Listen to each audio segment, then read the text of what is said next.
আমার পিছনে একটা দেখতেছেন বট গাছ। এই বট গাছ সবসময় মানুষকে ছায়া দেয়, সব সময় মানুষ এই বট গাছ থেকে উপকৃত হয়।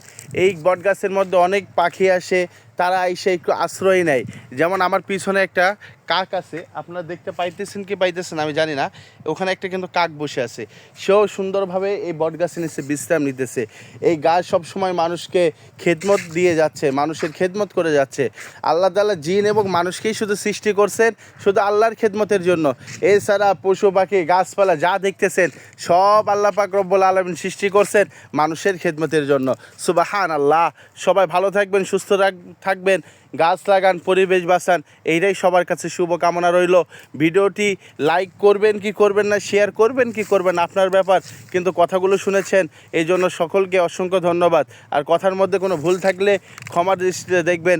সবাই ভালো থাকবেন, সুস্থ থাকবেন। আসসালামু আলাইকুম ওয়া রাহমাতুল্লাহ।